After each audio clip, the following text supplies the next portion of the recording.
With the WINN FM News, I am Kevin Brown. Our top stories: forging global partnerships, St. Kitts and Nevis strengthens ties with Africa. Beyond the 90 days, a public health approach to crime and violence in St. Kitts and Nevis. China backs new environmental projects in St. Lucia. Criminals on the water. Vessels from Japan to strengthen monitoring of shores in Jamaica. Internationally, South Africa farmers, fruit growers struggling to save jobs. Now, the details.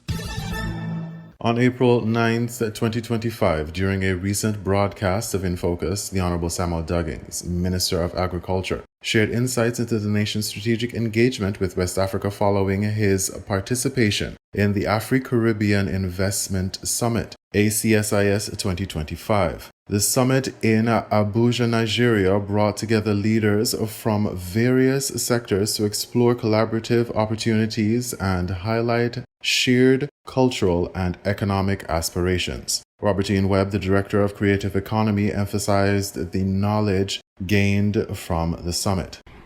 Actually, I didn't know. And so going into the conference, I learned so much because the conference was across many different industries that also focused specifically towards culture and creative economy, which I'm, responsible for. Webb highlighted the importance of connecting with her counterparts in Nigeria, particularly regarding the CANX conference, a larger scale event that parallels Creative Arts Convention. And so I learned about the CANX, which is a conference that is similar to what we would have had for the Creative Arts Convention, but of course on a bigger scale because it's in Africa.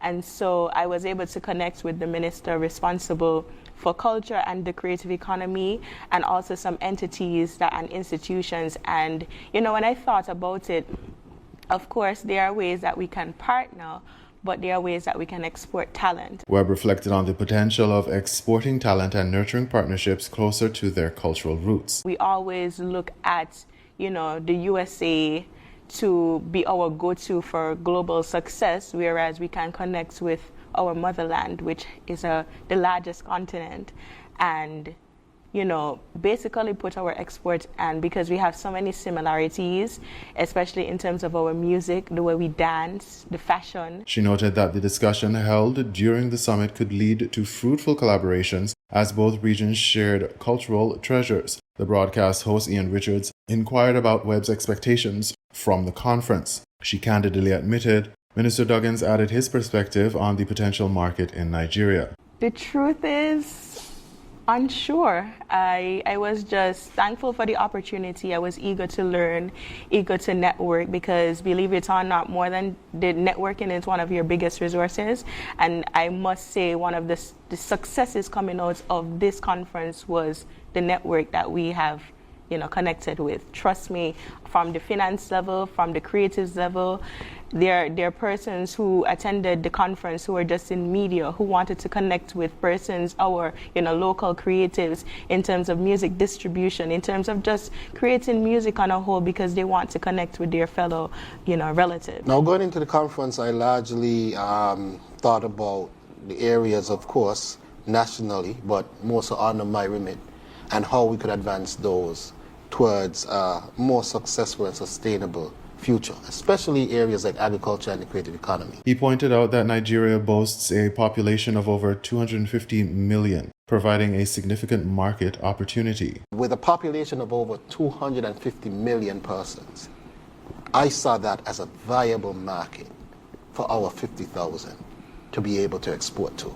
Duggins acknowledged concerns regarding Nigeria's perception in the international media, often shaped by negative stereotypes, and asked how these could be countered. As with any economy, you're going to have persons on the side of justice, on the positive side of justice, and persons that are not. He stressed the importance of recognizing Nigeria as a stable country and a vital partner for St. Kitts and Nevis, suggesting that Western media's negative framing perpetuates misconceptions about African nations. Let's face it, and let's not sugarcoat it. We are saying now, we are one Africa, and we should not allow Western media to vilify Africa.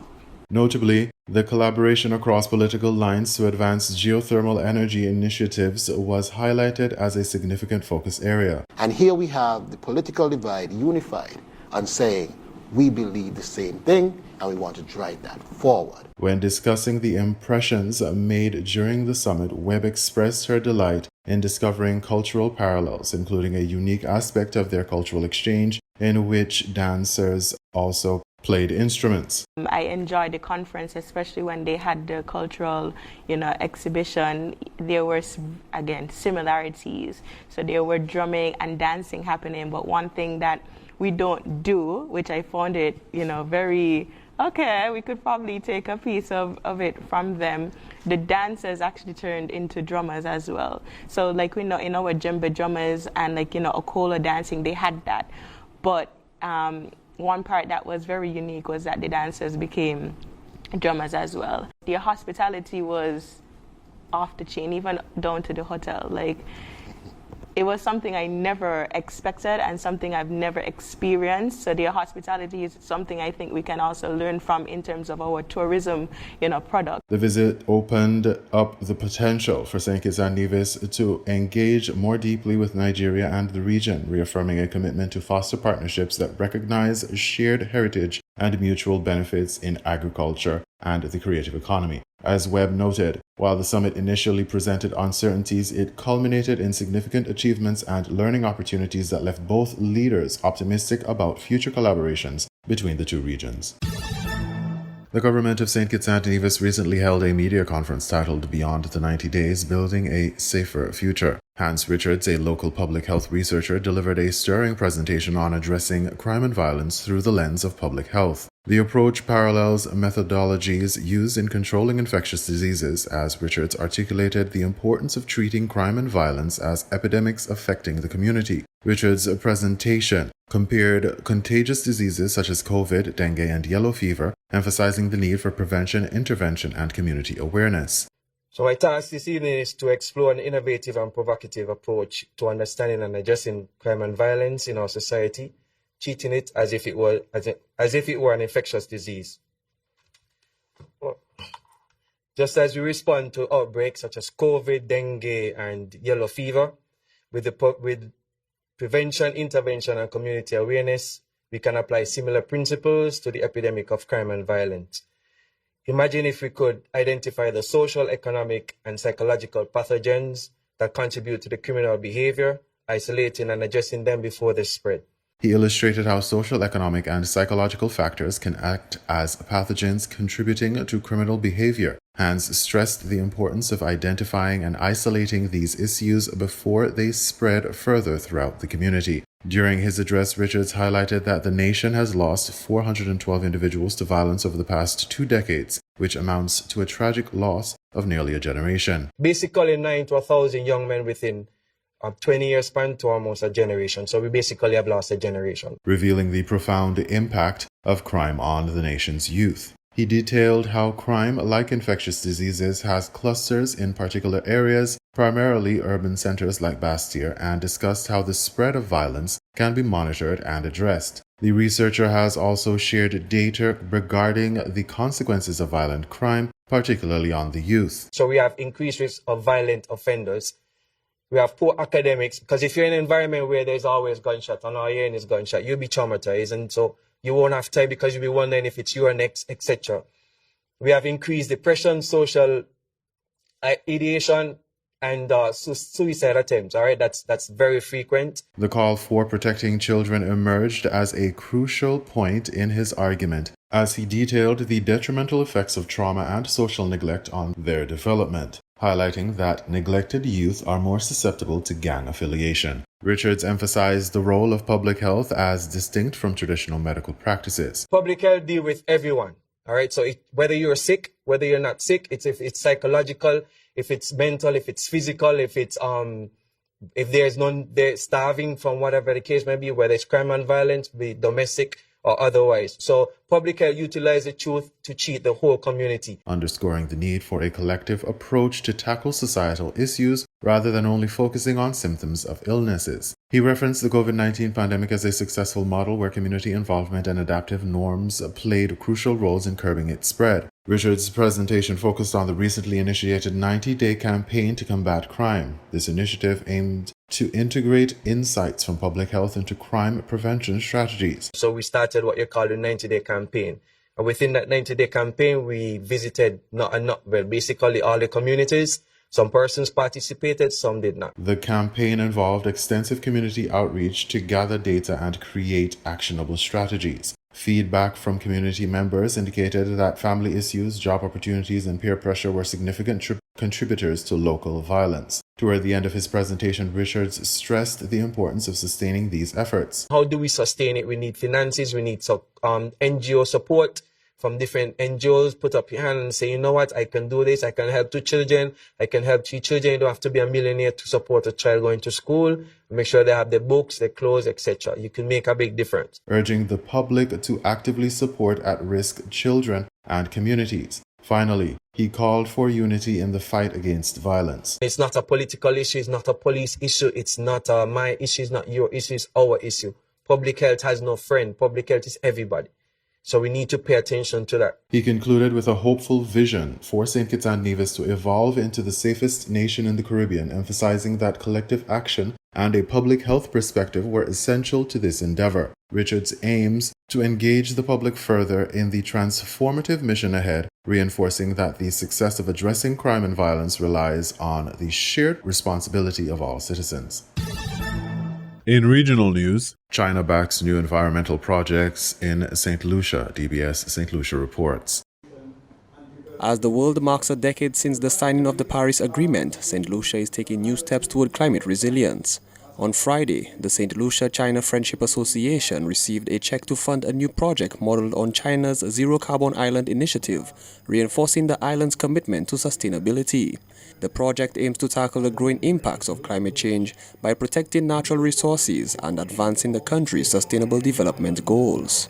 Our visiting delegation from the city of Yantai in Shandong province, 11 members of whom are on a current tour of the Caribbean to promote the Zero Carbon Islands initiative. We have 6 investors and 5 officials, and they are all from Yantai, and each have a specific relationship with the project. The announcement came as the association also celebrated its 20th anniversary on March 30th, marking 2 decades of friendship with China and welcoming a new generation of leaders to carry the mission forward. A delegation from Yantai province is currently visiting St. Lucia and other Caribbean nations to explore ways that can support environmental and sustainable development projects. Former Chinese embassy member Qi Kan-hu reaffirmed China's commitment to helping its allies meet critical development targets. As the world's second largest economy and the largest manufacturing country in the world, China always upholds and acts on the principle that lucid water and large mountains are invaluable assets. All of our policies on economic development are made on the basis of this principle. We always remember harmony between humanity and nature when planning our development. Hu also highlighted the unique challenges posed by climate change in large cities and how these effects ripple out to vulnerable regions like the Caribbean. China takes seriously on unique situation and concerns of Caribbean countries on climate and willing to help Caribbean countries mitigate the impact of climate disasters and build response capacity. The fundamental solution to climate change is green transition. China is accelerating green and low carbon transition across the board. The initiative, backed by the Yantai International Zero Carbon Island Corporation, seeks to bring tangible solutions to the region while empowering local stakeholders. Busquet expressed hope that Friday's multi-stakeholder meeting will energize collaborative efforts to achieve the UN Sustainable Development Goals by 2030. For the DBS News World, Manasseh Stanislas reporting. Criminals on the water. Vessels from Japan to strengthen monitoring of shores in Jamaica. Television Jamaica has that story. At a time when there's a lot of talk around the security of Jamaica's borders, Japan has handed over inshore patrol vessels to the Jamaican government. The Ministry of National Security says the vessels will help boost the security of Jamaica's borders. Ramada Lyons has the details. After a container filled with chicken washed up on Jamaican shores last Thursday, questions have been raised about the effectiveness of the monitoring of Jamaica's coastlines. The argument, what was just a container of chicken, could have been much worse. Undetected weapons, drugs, biohazards, you name it. Days later, the handover of Japanese inshore patrol vessels. While Security Minister Dr. Horace Chang didn't address the container and the security implications specifically, he said there's need for greater protection of Jamaica's borders from illegal activity. The criminals are quite smart. They know how to move and move fast and, I say, smartly. And therefore, we need all levels of support.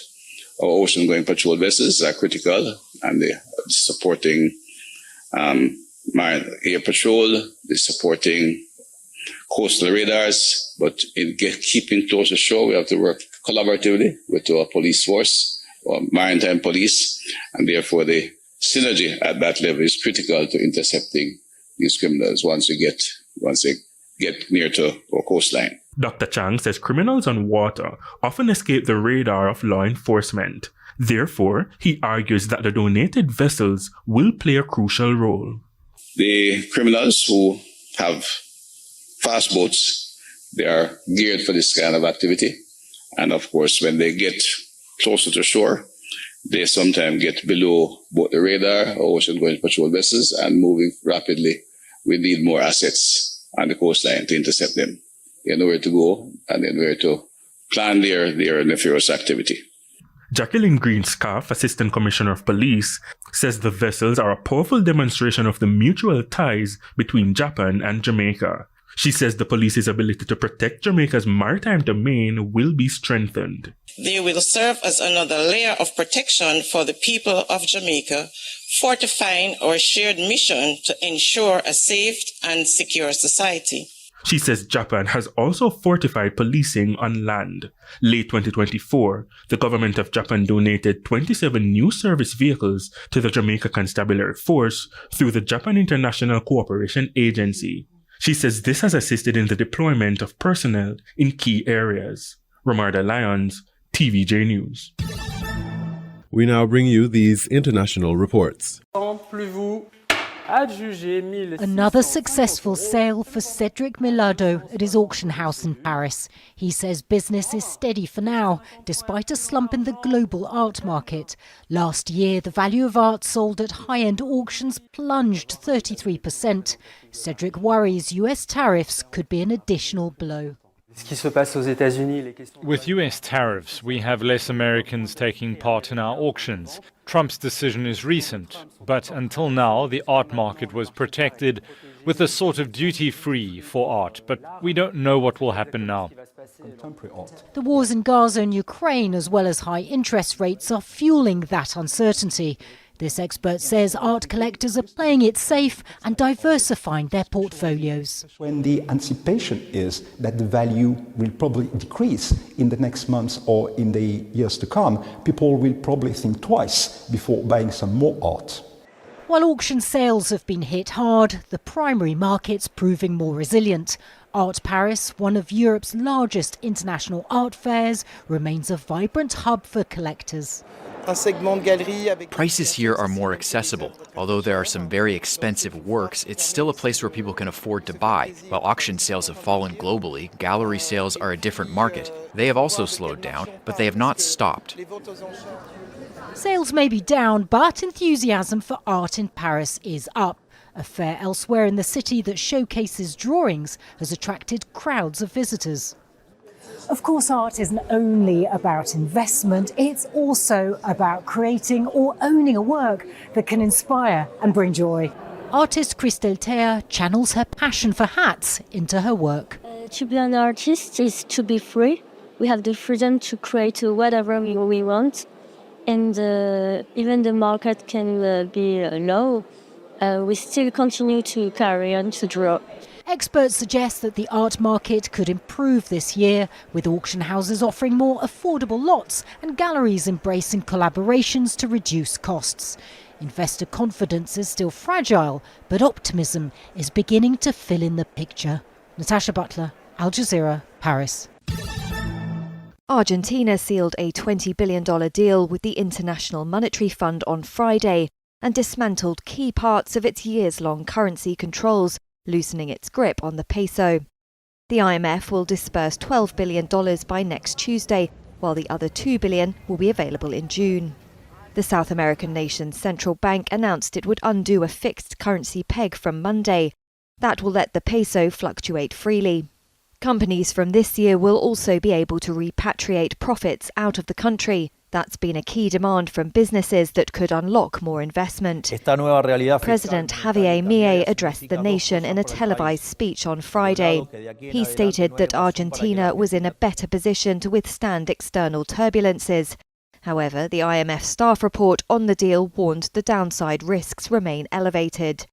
It says the program could be challenged by rising global trade tensions and at home by the volatility from the upcoming electoral cycle and fragile social conditions. Argentina needs the financial firepower to bolster depleted foreign currency reserves that are in the red on a net basis and have been falling in recent weeks. It's amid sticky inflation and a country risk index that's starting to rise again.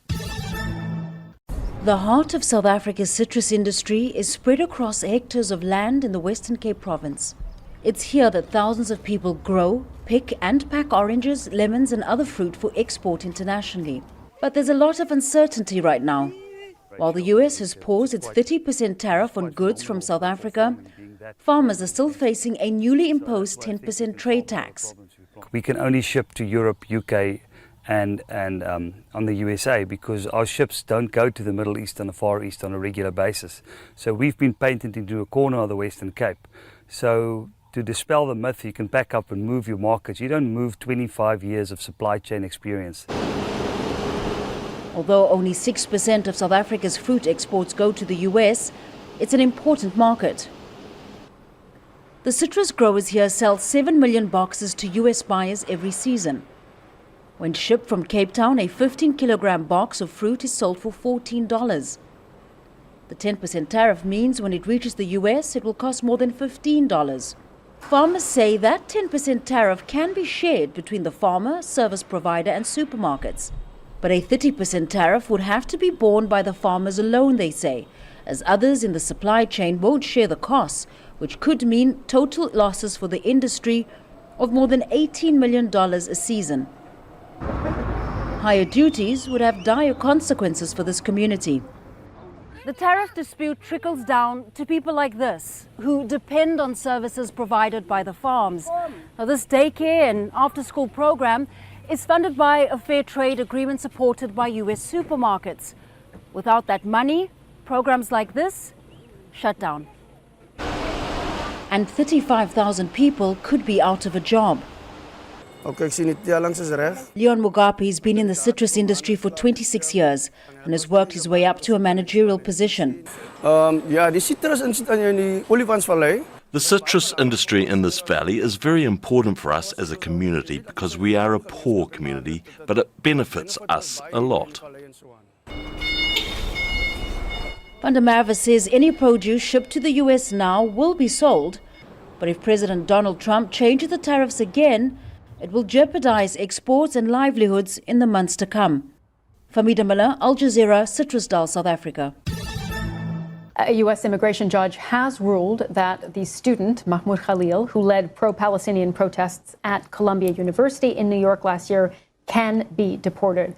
Mr. Khalil has been in custody since March 8th when he was told by U.S. immigration officers he was being deported for taking part in campus protests against the war in Gaza and the university's investment ties to Israel. His legal team accused the US government of trying to silence people over speech it doesn't support. Here's Mr. Khalil's lawyer speaking late last month.